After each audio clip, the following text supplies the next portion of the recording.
What's up, guys? It's Tim from Everyday Tactical Vids, and today is a beautiful fall evening here in New England. And I'm out here, you can see out there in the water, one of my dogs. We're just fetching, getting some little time outside.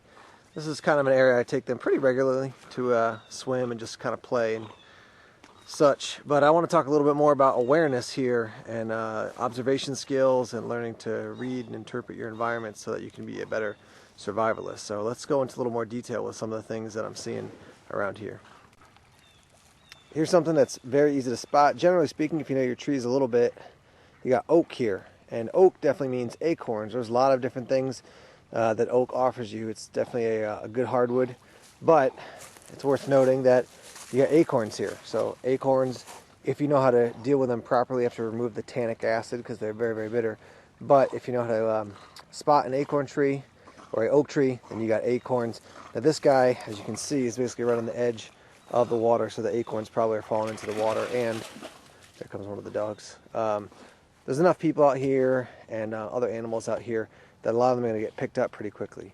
Looking back here in the woods, you can see we got a lot of hemlock, pine, other things back there in the woods. So not a ton of acorns back further this way in the woods. But again, you can identify an acorn, you identify an oak tree, and you go, okay, now I know some more things that are available to me as far as survival goes. All right, let's take a look at something else now. Over here, as I'm walking over, you can see a birch tree. And birch has got a lot of great properties. This is one of the best things about it, is the bark here. You can, it's just very, and it's great to just crumple up, especially the inner bark. This is some of the outer bark, but the inner bark you can crush up, and it's great tinder to actually start fires. Actually, there's lots of good medicinal properties of birch trees as well. But that very, very white tree is birch. You got to be careful to know your trees though, because this kind of flaky, sort of white or light colored tree, sycamore also looks like that, and that's definitely significantly different than birch. But again, knowing your surroundings, excuse the dog making all the noise, knowing your surroundings allows you to be a better survivalist. So got some oak, got some birch, got some oak down here actually, right at the bottom of the birch tree as well. All right, let's look at one more thing.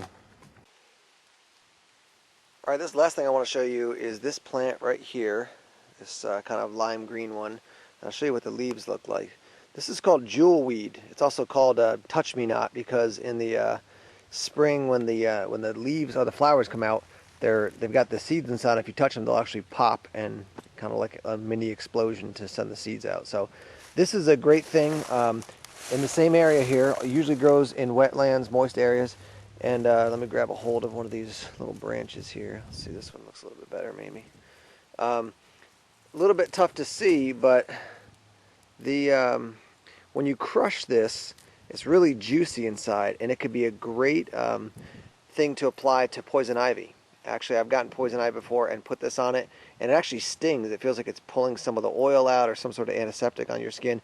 So jewelweed, this is a great option for you. You can see, as you look at the stalk here, you know, it's pretty compared to the size of my hand here. Let me grab it. You can see it's pretty thick, and I could just snap it with with my hand like this. It's very very weak because it's hollow and really juicy, filled with this liquid. So, you know, just another thing to say, hey, if I know my area, know my surroundings, here's a bunch of options for me when it comes to medicinal or edible plants. This one, I'm not talking about the edible qualities, at least at this point. I'm just dealing with the the medicinal properties. But just another picture to say, when you know your area, know your surroundings, lots of things become possible for you to do. So there's the water out there, and beautiful day again today. That's the end of this video. Thanks for checking it out, guys. Keep getting out there into the woods, learning more, growing in your knowledge, being a student, and check back often for Everyday Tactical Vids.